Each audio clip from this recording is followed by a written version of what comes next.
Hello, જય શ્રી કૃષ્ણ. આજે આપણે બનાવશું ટમેટા બટેટા સાબુદાણાની ચકરી અને ગાંઠિયો.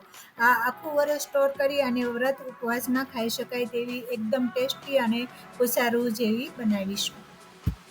સાબુદાણા બટેટા ટમેટાની ચકરી અને ગાંઠિયો બનાવવા માટે સૌપ્રથમ આપણે કિલોગ્રામ સાબુદાણા લીધેલા છે. હવે તેને આપણે 2 થી 3 પાણીથી સરસ ધોઈ લીધા છે. હવે તેને આપણે પલાળવાના છે 6 થી 7 કલાક. તો તે સાબુદાણા ડૂબે એટલું તેમાં આપણે પાણી એડ કરી દીધું છે. હવે તેને કવર કરી અને આપણે પલાળવા મૂકી દઈશું. 6 થી 7 કલાકમાં સાબુદાણા સરસ પલળી ગયા છે. હવે તેને બાફવા માટે આપણે આ મોટા તપેલામાં સાબુદાણાથી ડબલ પાણી ગરમ કરવા મૂકી દઈશું. પાણી ગરમ થાય ત્યાં સુધીમાં 2 કિલોગ્રામ ટમેટા લીધા છે. તેને રફલી કટ કરી અને તેની આપણે પ્યુરી બનાવી લઈશું.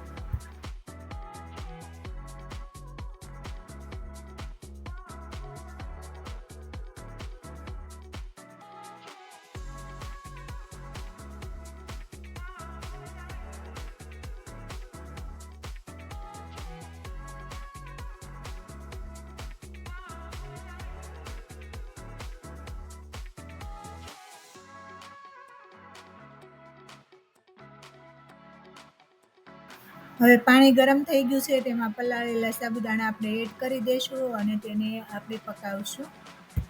હવે આપણા સાબુદાણા એકદમ સરસ કૂક થવા લાગ્યા છે અને એકદમ ટ્રાન્સપરન્ટ થઈ ગયા છે અને આ એકદમ પરફેક્ટ કૂક થઈ ગયા છે. હવે તેમાં સ્વાદ અનુસાર 2 ટેબલ સ્પૂન મીઠું એડ કરીશું, 1 ટેબલ સ્પૂન જીરું.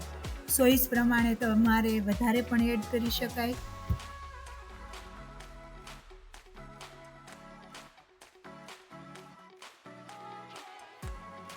હવે આમાં આપણે ટમેટાની પ્યુરી રેડી કરીને રાખી છે તે એડ કરી અને સરસ મિક્સ કરી દઈશું અને તેને 10 મિનિટ જેવું આપણે સાબુદાણા સાથે કૂક થવા દઈશું. ટમેટાની પ્યુરી સાથે સાબુદાણા પરફેક્ટ કૂક થઈ અને ઘટ થઈ ગયું છે. હવે તેમાં આપણે તીખી મરચી આવે તે 2 ટેબલ સ્પૂન તેની પેસ્ટ એડ કરીશું.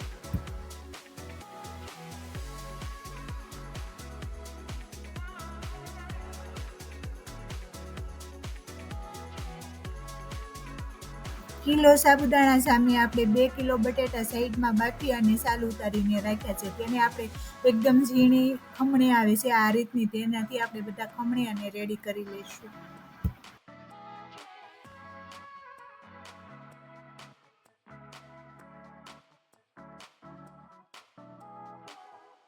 2 કિલો બટેટાનો બધાનો ખમણી અને માવો રેડી થઈ ગયો છે.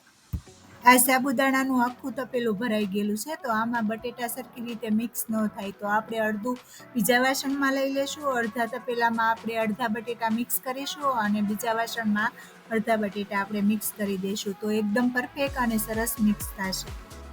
2 વાસણમાં આપણે સાબુદાણા કાઢેલા છે તેમાં 50% બટેટા સરસ મિક્સ થઈ ગયા છે. હવે આપણે તેને સૂકવવા માટે આપણે ટેરેસ ઉપર જ્યાં તડકો આવતો હોય ત્યાં લઈ જઈશું અને તેને સૂકવશું. ટમેટા બટેટા સાબુદાણાના ગાંઠિયા સાથે આપણે 1 કિલોગ્રામ ખાલી બટેટા અને સાબુદાણાનો ગાંઠિયો પણ બનાવેલો અને તેની રેસીપી પણ મારી લિંકમાં તમને મળી જશે. આને સૂકવવા માટે પ્લાસ્ટિક જ વાપરવાનું હોય છે. કપડામાં સૂકવશો તો તે ઉખડશે નહીં. તો આપણે સરસ પ્લાસ્ટિક સાફ કરી લીધું છે. હવે તેમાં આપણે સૂકવવાની તૈયારી કરી લઈશું. તો એક પ્લાસ્ટિક બેગમાં આપણે આ સાબુદાણા અને બટેટાની અને ટમેટાની પેસ્ટ ભરી લઈશું અને તેને કોર્નરમાંથી આપણે હોલ પાડી અને આ રીતે આપણે ગાંઠિયો અને ચકરી રેડી કરીશું.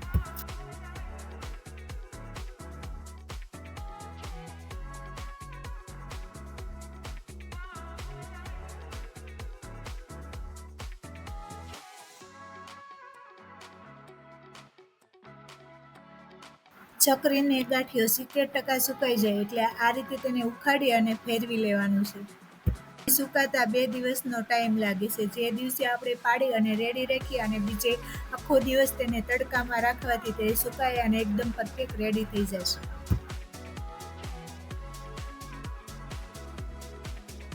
હવે આ ગાંઠિયો અને ચકરી સરસ સુકાઈ ગયા છે. હવે આપણે તેને ફ્રાય કરી લઈશું. આ મારા ટમેટા સાબુદાણા બટેટાના ગાંઠિયા અને ચકરીની રેસીપી તમને ગમી હોય તો વધુમાં વધુ શેર કરજો, લાઈક કરજો. હજી સુધી મારી ચેનલને સબસ્ક્રાઈબ ના કરી હોય તો બાજુમાં આપેલા બેલ આઇકન બટન દબાવી અને સબસ્ક્રાઈબ કરજો તો મારી નવી નવી રેસીપીની નોટિફિકેશન આવશે. આ આપણે ચકરી અને ગાંઠિયો આખા વર્ષ માટે બનાવ્યો છે. તો અત્યારે આપણે જરૂરિયાત પ્રમાણે ફ્રાય કરીશું. હવે આ ફ્રાય કરી અને આપણે ચકરી અને ગાંઠિયો રેડી થઈ ગયો છે.